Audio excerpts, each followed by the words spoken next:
प्रिय दोस्तों, नमस्कार, जय श्री कृष्णा, राधे राधे। दोस्तों, आप सभी लोगों का हमारे YouTube चैनल गीता ज्ञान सनातन में एक बार फिर आपका हार्दिक स्वागत है। दोस्तों, गर्भ गीता क्या है? गर्भ गीता बहुत ही अनोखा ग्रंथ है। इसमें संपूर्ण ज्ञान समाहित है। श्री कृष्ण भगवान जी का वचन है कि जो प्राणी इस गर्भ गीता का सद्भावना से विचार मनन करता है वह फिर गर्भवास में नहीं आता है। उसे जीवन मरण के चक्र से छुटकारा मिल जाता है। आत्मा फिर से कभी गर्भ धारण करके जन्म नहीं लेती है। उस आत्मा को भगवान के श्री चरणों में स्थान मिलता है। ऐसा माना जाता है कि अगर कोई गर्भवती महिला गर्भ गीता का श्रवण करती है तो उसके शिशु की उन्नति होती है, संस्कारी शिशु की प्राप्ति होती है। दोस्तों, गर्भ गीता को पूरा सुनने से पहले एक बार कमेंट में जय श्री कृष्णा राधे राधे जरूर लिख दें और वीडियो को लाइक कर दे। गर्भ गीता के फायदे। दोस्तों, जो कोई जातक गर्भ गीता का पाठ करता है उसे गर्भवास से छुटकारा मिलता है। गर्भ गीता पढ़ने से जातक को जीवन मरण के चक्र से मुक्ति मिलती है। गर्भ गीता का पाठ करने से मनुष्य को संपूर्ण जीवन का सार समझ में आ जाता है। गर्भ गीता का पाठ करने से मनुष्य को भगवान के श्री चरणों में स्थान मिलता है। गर्भ गीता गीता का ही एक पाठ है। उस पाठ को अगर गर्भवती महिला सुनती है तो उसका शिशु अच्छे संस्कार ग्रहण करता है। जन्म लेने के बाद वह आदर्श जीवन व्यतीत करता है। अच्छे तथा संस्कारी संतान की प्राप्ति होती है। गर्भ गीता का पाठ करना या सुनना गर्भवती महिला के लिए अत्युत्तम माना जाता है। हर एक गर्भवती महिला को गर्भ गीता का पाठ अवश्य करना चाहिए। इससे आपका संतान अच्छे विचारों वाला बनेगा। गर्भ संस्कार मंत्र। गर्भ संस्कार गर्भवती महिला को गर्भावस्था के दौरान करना चाहिए। इससे गुणी तथा संस्कारी संतान की प्राप्ति होती है। पहला मंत्र, ओम भूर्भुवः स्वः तत्सवितुर्वरेण्यम भार्गो देवस्य धीमहि धियो यो न प्रचोदयात्। दूसरा मंत्र, मनोजावम मारुता तुल्या वेगम जितेंद्रियम बुद्धिमातम वरिष्ठ वातात्मजम वानर युथा मुखिया श्री रामदूतम शरणम प्रपद्ये। तीसरा मंत्र, या कुंडेन्दु तुषारहारा धवला या शुभ्रा वस्त्रवृता या वीणा वरदंड मंदिताकार या श्वेता पद्मासन या ब्रह्मच्युत शंकर प्रभृति बिहि देवै सदा पूजित सा मम पट्टु सर्वती भगवती निशेष जद्यपहा। चौथा मंत्र, शांता आकाराम भुजगा शयनम पद्मनाभम सुरा ईशम विश्व आधारम गगन सदृशम मेघा वर्ण शुभंगगम लक्ष्मीकणतम कमला नयनम योगी वीर ध्यान गम्यम वंदे विष्णु भव भाया हरम सर्वलोक। एक नाथम। दोस्तों, गीता में कुल 18 अध्याय और 700 श्लोक हैं। गर्भ गीता भी गीता का ही एक हिस्सा है, लेकिन गर्भ गीता में कोई भी अध्याय नहीं है। गर्भ गीता में सिर्फ भगवान श्री कृष्ण तथा अर्जुन के बीच संवाद बताया गया है। तो दोस्तों, आइए जानते हैं गर्भ गीता में कृष्ण और अर्जुन के बीच हुई बातचीत। अर्जुन उवाच, हे कृष्ण, गर्भ में जानवर का क्या दोष है? पैदा होने के बाद उन्होंने विभिन्न बीमारियों का अनुबंध किया, तब मृत्यु होती है। कौन सी क्रिया व्यक्ति को जन्म और मृत्यु के चक्र से मुक्त करती है? कृष्ण ने कहा, हे अर्जुन, ये लोग अंधे और अज्ञानी हैं। ये दुनिया के प्यार और मोह में शामिल हैं। यह विचार कि मुझे यह पदार्थ मिला है और मैं इसे प्राप्त करूंगा, उसके मन से दूर नहीं होता। 8 बजे वह माया की आस में बैठ गया। इस कारण वह बार बार जन्म लेता है और मर जाता है। वह भ्रूण विषाक्तता से पीड़ित है। यह सब सुनकर अर्जुन के मन में एक प्रश्न उठा और उसने कृष्ण से पूछा कि यह मन अपने आप दौड़ता हुआ हाथी जैसा है। प्यास की शक्ति। यह मन 5 इंद्रियों के अधीन है। काम, क्रोध, लोभ, मोह और अहंकार।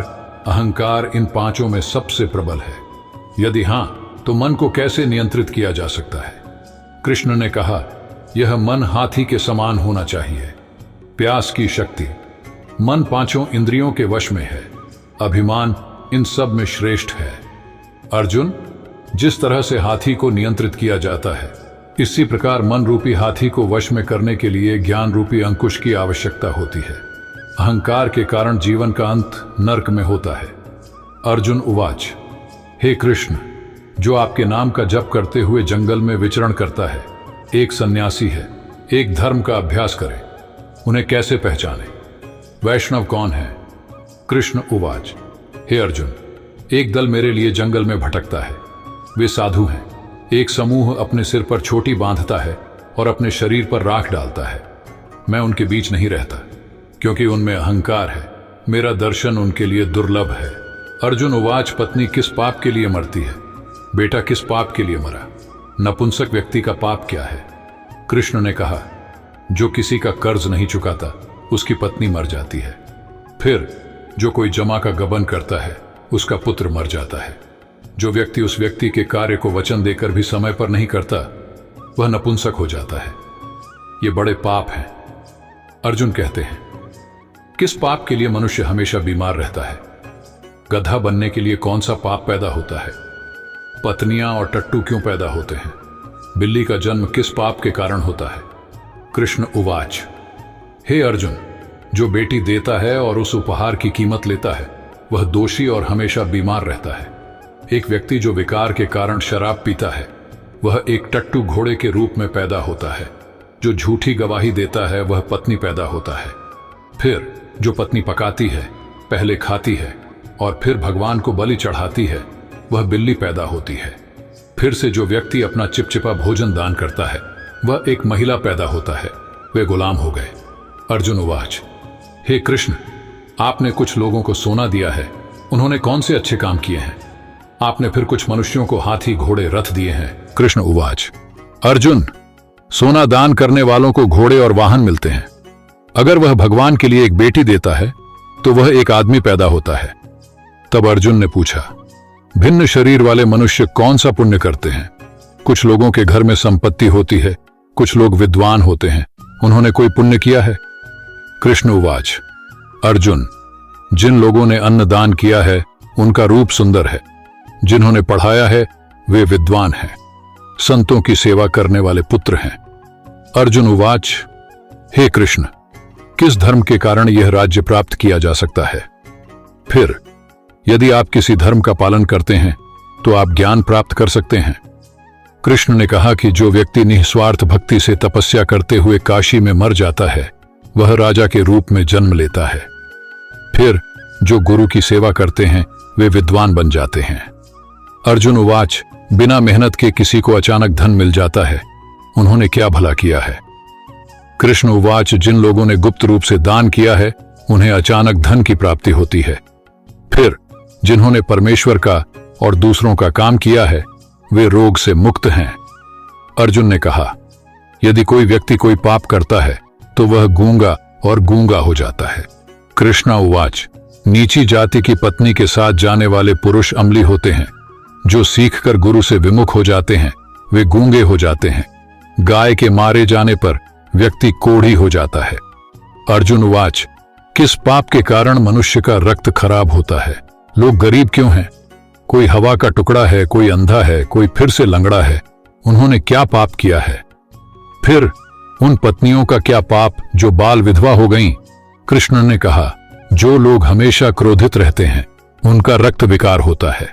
जो लोग गंदे रहते हैं वे हमेशा गरीब होते हैं। यदि आप कुकज करने वाले ब्राह्मण को भिक्षा देते हैं तो उनका टुकड़ा हवा हो जाता है। जो लोग किसी विदेशी स्त्री को नग्न देखते हैं और फिर गुरु की पत्नी को बुरी नजर से देखते हैं वे अंधे हो जाते हैं। जब गुरु और ब्राह्मण को लात मारी जाती है तो वे लंगड़े और अपंग हो जाते हैं। एक महिला जो अपने पति को छोड़कर अपने पति के साथ रहती है बाल विधवा हो जाती है। अर्जुन उवाच, हे कृष्ण, तुम्हारे बाद ब्रह्मा, नमस्कार। मैं तुम्हें अपना रिश्तेदार समझता था लेकिन अब मैं तुम्हें भगवान के रूप में जानता हूं। हे परब्रह्म, कैसी है गुरु दीक्षा? कृपया मुझे बताओ।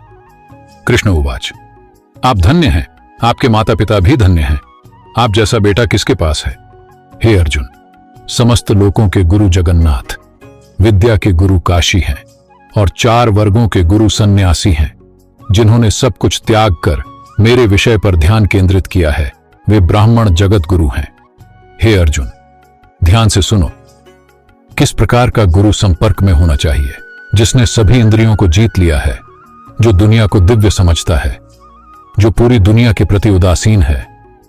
एक ऐसे गुरु के साथ रहना चाहिए जो ईश्वर को जानता हो और उस गुरु की विभिन्न तरीकों से पूजा करता हो।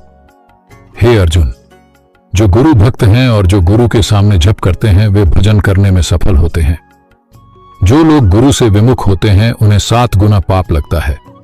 गुरु विरोधी जानवर देखने लायक नहीं है। बिना गुरु के रहने वाला गृहस्थ चांडाल के समान होता है। जिस प्रकार शराब के भंडार में गंगा जल अशुद्ध होता है, उसी प्रकार गुरु से विमुख रहने वाले का भजन सदैव अशुद्ध रहता है।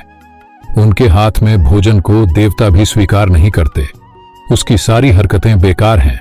सुअर, गधे, कौवे, ये सभी योनियाएं बहुत निम्न गुणवत्ता की होती हैं। इन सब की तुलना में वे मनुष्य निम्न कोटि के होते हैं जो गुरु से विमुख हो जाते हैं। गुरु के बिना गति नहीं है, उन्हें नरक में जाना होगा। गुरु दीक्षा के बिना सभी प्राणियों के सभी कार्य व्यर्थ हैं। हे अर्जुन, जैसे चारों जातियां मेरी भक्ति के पात्र हैं, वैसे ही गुरु भी भक्ति के पात्र हैं। जिस प्रकार नदियों में गंगा सर्वश्रेष्ठ है, उसी प्रकार एकादशी व्रत सर्वश्रेष्ठ व्रत है। ऐसे में अच्छे कर्मों में गुरु की सेवा बेहतर होती है। गुरु दीक्षा के बिना पशु योनि प्राप्त करता है। यह 64 योनियों से होकर गुजरती है। अर्जुन उवाच, गुरु दीक्षा क्या है? कृष्ण ने कहा, धन्य है उसका जन्म जिसने यह प्रश्न पूछा है। तुम सौभाग्यशाली हो। गुरु दीक्षा 2 अक्षर की होती है, हरि ओम। यह चरित्र गुरु कहते हैं। इन चारों अक्षरों को अपनाना उत्तम है। हे अर्जुन, जो गुरु की सेवा करता है वह मुझ पर कृपा करता है। उसे 64 योनियों से मुक्त किया गया था। जन्म मरण से मुक्त होकर नरक नहीं भोगता। जो गुरु की सेवा नहीं करता वह 3.5 करोड़ वर्ष नरक भोगता है। यदि कोई गुरु की सेवा करता है तो उसे 1 से अधिक अश्वमेध यज्ञ के समान फल प्राप्त होता है। गुरु की सेवा मेरी सेवा है। हे अर्जुन, जो जानवर आपके और मेरे बीच की बातचीत को सुनते या पढ़ते